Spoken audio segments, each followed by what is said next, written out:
Hello दोस्तों, स्वागत करते हैं आप सबका इस यूट्यूब चैनल पर। दोस्तों, इस वीडियो हम लेकर आए आप सभी के लिए क्लास 10th वालों के लिए साइंस विज्ञान का काफ़ी इंपॉर्टेंट ऑब्जेक्टिव क्वेश्चन।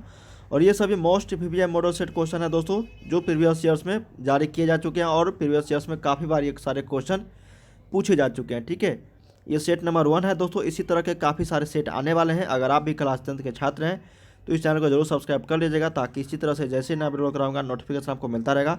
और भी कोचिंग का प्रैक्टिस सीट करना चाह रहे हैं दोस्तों तो इस वेबसाइट पे जाके कर सकते हैं, starkstudy.com गूगल पे लिखिएगा, या फिर लिंक के नीचे मैंने डिस्क्रिप्शन में आप लोगों के लिए दे रखा है। ठीक है, काफ़ी सारे क्वेश्चन सभी सब्जेक्ट के ऑब्जेक्टिव सब्जेक्टिव साथ है मॉडल सेट और क्वेश्चन बैंक आप लोग को वहाँ पे ऑनलाइन टेस्ट भी मिल जाएंगे। ठीक है, तो जाके आप लोग प्रैक्टिस सेट कर सकते हो। चलिए दोस्तों, जानते हैं। वीडियो को लास्ट तक जरूर देखिएगा। वीडियो पसंद आए तो लाइक जरूर करना और वीडियो को हर जगह शेयर भी कर दीजिएगा। ठीक है, और बताइएगा दोस्तों आप लोग कितना जानते थे। बहुत ही वीवीआई क्वेश्चन है, लास्ट तक देखिएगा। तो दोस्तों, यहाँ पे पहला क्वेश्चन पूछ रहा है कि प्रकाश के परावर्तन के कितने नियम होते हैं। बहुत ही इजी क्वेश्चन है दोस्तों और बहुत ही वीवीआई क्वेश्चन है ये। प्रकाश के परावर्तन और अपवर्तन के कितने नियम होते हैं दोस्तों? 2 नियम होते हैं। ठीक है, तो याद रखिएगा, प्रकाश के अपवर्तन पूछे या फिर परावर्तन पूछे, कितने नियम? 2 नियम। बहुत ही वीवीआई मोस्ट वीवीआई क्वेश्चन है और हर साल ये क्वेश्चन पूछा ही जाता है। तो एक का से उत्तर आपका बी ऑप्शन हो जाएगा, 2।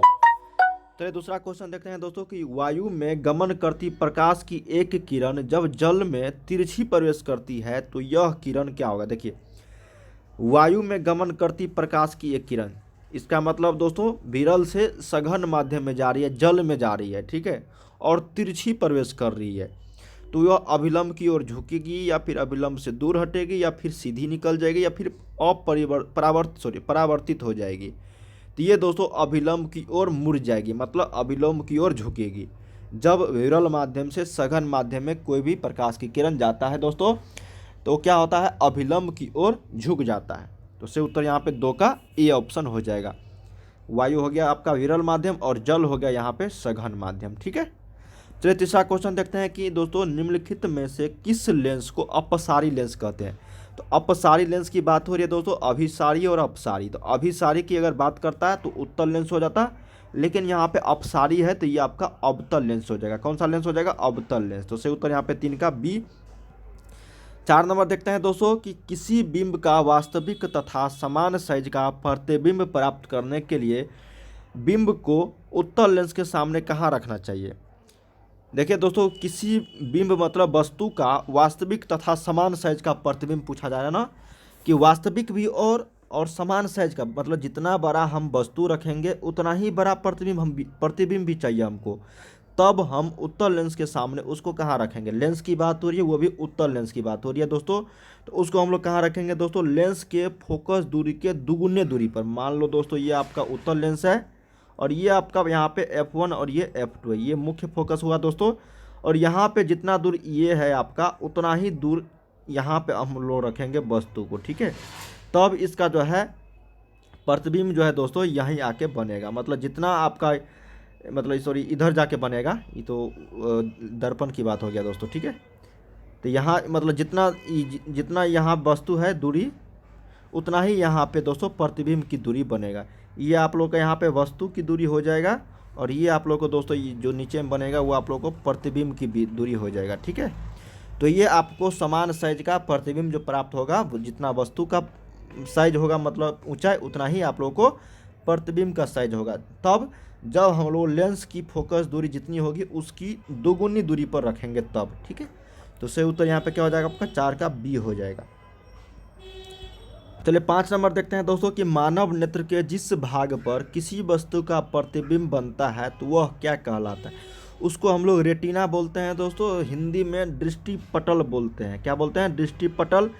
जैसे अपना लोग के मतलब मानव नेत्र है दोस्तों, आँख है, जिस भाग पर प्रतिबिंब बनता है, जिससे हम लोग देखते हैं दोस्तों, प्रतिबिंब बनने के बाद वो क्या कहलाता है दोस्तों? रेटिना कहलाता है। इसका मतलब दृष्टिपटल कहलाता है। तो सही उत्तर यहाँ पे 5 का डी ऑप्शन हो जाएगा।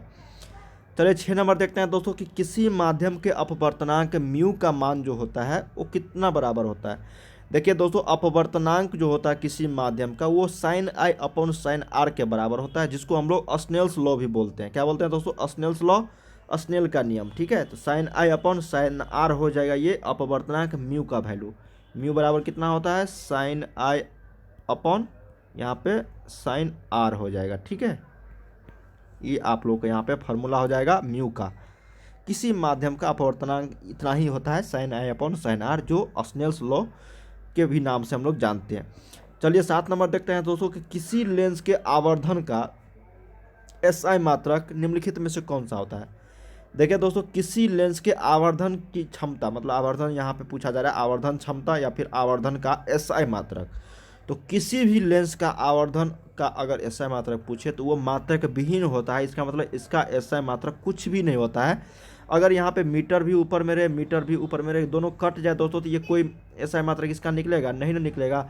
उसी तरह से आवर्धन क्षमता का जो है दोनों कट जाता है दोस्तों, दोनों का यहाँ पे जो मात्रक रहता है तो वो कुछ भी मात्रक यहाँ पे नहीं बचता है। तो ये आप लोग का यहाँ पे मात्रक विहीन हो जाता है दोस्तों। इसका मतलब इसका कोई मात्रक नहीं होता है, पूछा जाता है दोस्तों। अब बहुत सारे छात्र इसमें कन्फ्यूज हो जाते हैं।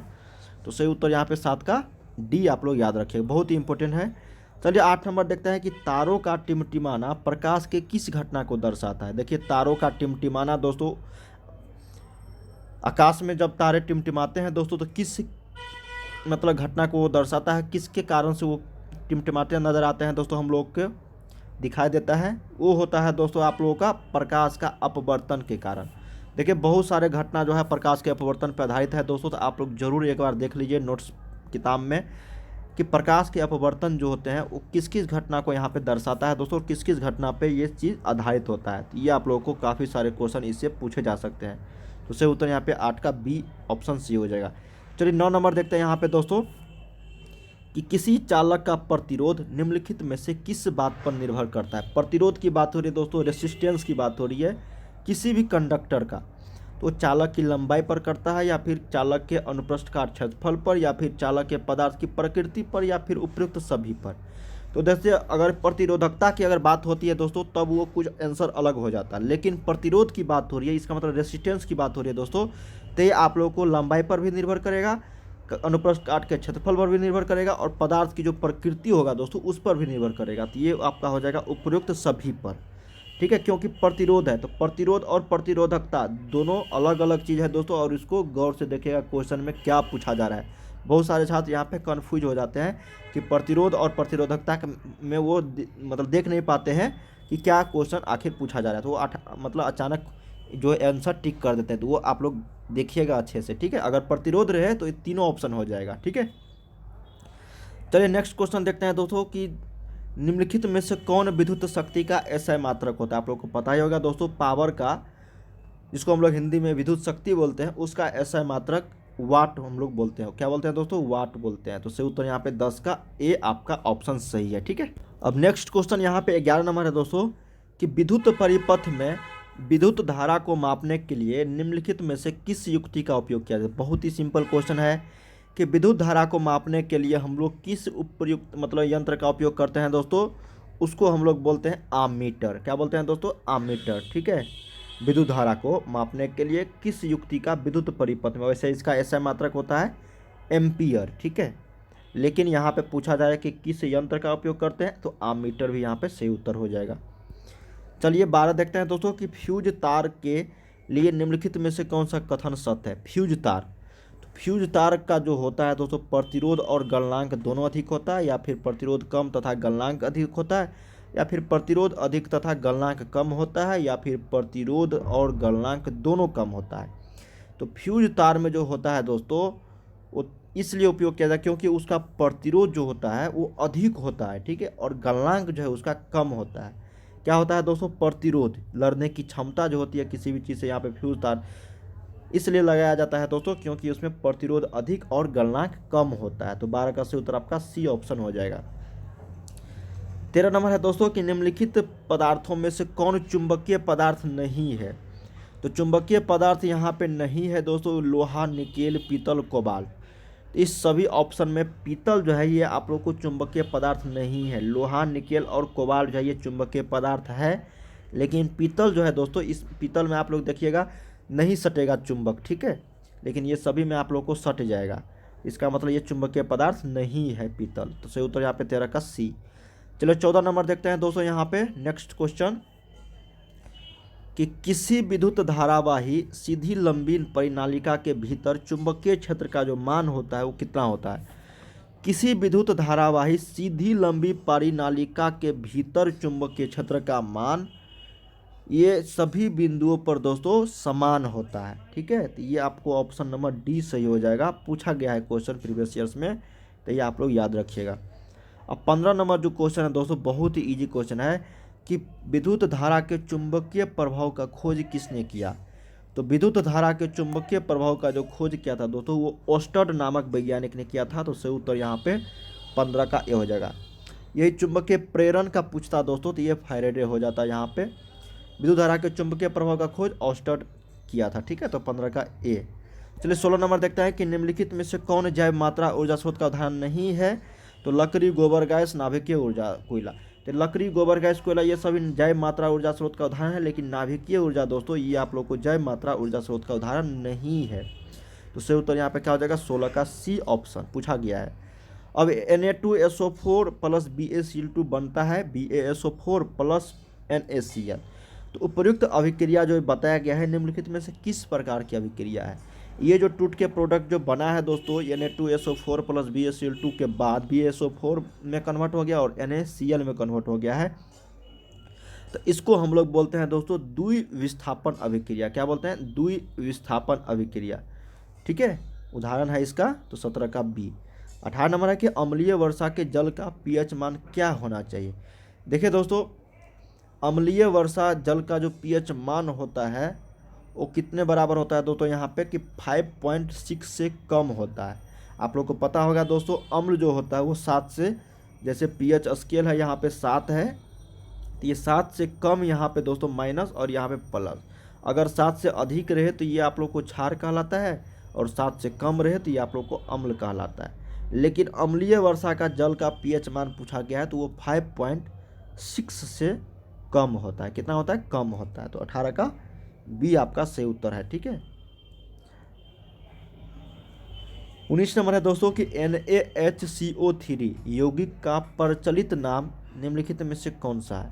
देखिए सोडियम बाइकार्बोनेट हम लोग बोलते हैं इसको दोस्तों, जिसको यौगिक का प्रचलित, इसका और एक और नाम है जो प्रचलित है किस नाम से दोस्तों वो आप लोग को यहाँ पे बताना है।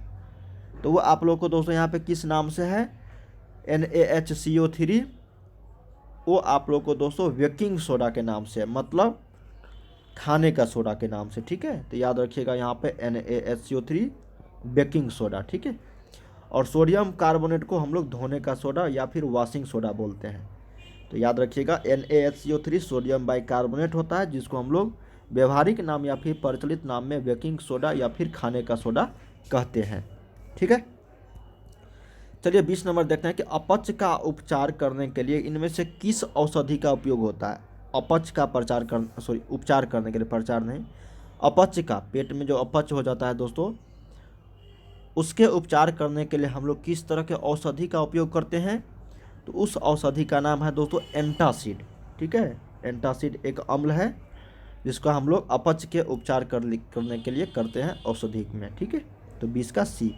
चलिए 21 देखते हैं दोस्तों कि चींटी के, मतलब चींटी यहाँ पे पूछा जा रहा है कि चींटी के डंक एक अम्ल छोड़ जाते हैं जिनके कारण जलन एवं दर्द का अनुभव होता है। यह अम्ल निम्नलिखित में से कौन है। मतलब दोस्तों अगर चींटी किसी भी व्यक्ति को काटता है दोस्तों तो एक अम्ल छोड़ता है उस पार्टिकुलर जगह पे जहाँ पे वो डंक मारता है, काटता है। ठीक है, जिनके कारण हम लोग को जलन और दर्द का अनुभव होता है और फूल भी जाता है दोस्तों। तो यह अम्ल किस प्रकार का है, मतलब निम्नलिखित में से कौन सा अम्ल होता है उसके अंदर जिसके कारण ये जलन और दर्द का अनुभव मुझे प्राप्त होता है हम लोग को। तो उसमें होता है दोस्तों मिथेनोइक एसिड। ठीक है, मिथेनोइक अम्ल याद रखिएगा, बहुत ही वीवीआई क्वेश्चन है ये, पूछा जाता है। उसमें कौन सा अम्ल होता है दोस्तों? मिथेनोइक अम्ल, जिसके कारण वो जलन और दर्द का अनुभव होता है और फूल भी जाता है ना। चलिए 21 देखते हैं कि ऑक्जेलिक अम्ल निम्नलिखित में से किस में पाया जाता है। तो ऑक्जेलिक एसिड जो होता है दोस्तों वो आप लोग को टमाटर में पाया जाता है, जैसे संतरा में, सिरका में, इमली में, काफ़ी सारे अम्ल जो आप लोग पढ़े होंगे दोस्तों। ठीक है, सिट्रिक अम्ल ये सभी। तो ऑक्जेलिक एसिड जो होता है वो आप लोग को टमाटर में पाया जाता है। ठीक है, तो 22 का ए। याद रख लीजिएगा दोस्तों इस तरह के क्वेश्चन को, जितने भी अम्ल है और किस किस वस्तु में वो पाया जाता है चीज़ में। चलिए 23 नंबर देखते हैं दोस्तों कि CaSO4 इंटू हाफ H2O निम्नलिखित में से किस यौगिक का रासायनिक सूत्र है। अब देखिए दोस्तों CaSO4 कैल्शियम सल्फेट और यहाँ पे हाफ H2O लगाया है, तो ये किस यौगिक का रासायनिक सूत्र होता है दोस्तों। ये आपको होता है प्लास्टर ऑफ पेरिस का। जहाँ दोस्तों प्लास्टर ऑफ पेरिस का रासायनिक सूत्र क्या होता है, CaSO4 इंटू हाफ H2O। ठीक है, तो इसका सही उत्तर आपका सी ऑप्शन सही है। दोस्तों इस वीडियो हम लोग कितने क्वेश्चन किए हैं, 23 क्वेश्चन किए हैं। 23 से आगे के क्वेश्चन हम लोग अगले वीडियो में कवर करेंगे। उम्मीद करते हैं इस वीडियो के माध्यम से जितने भी क्वेश्चन बताए हैं वो आप लोगों के लिए एग्जाम के लिए काफ़ी इंपॉर्टेंट होगा दोस्तों, और आसानी से आप लोग जितने भी क्वेश्चन पूछेंगे एग्जाम में यहाँ से आप आसानी से वहाँ पे टिक करके आ जाएंगे। ठीक है, इस तरह के यहाँ पे काफ़ी सारे क्वेश्चन मैं आप लोग को बताने वाला हूँ दोस्तों। वीडियो को लाइक जरूर करना और चैनल को सब्सक्राइब करके बेल आइकन को प्रेस कर दीजिएगा, ताकि इसी तरह से जैसे ही नया वीडियो लेकर आऊँगा नोटिफिकेशन दोस्तों आपको मिलता रहेगा। देखते रहिए, मिलते हैं नेक्स्ट वीडियो में।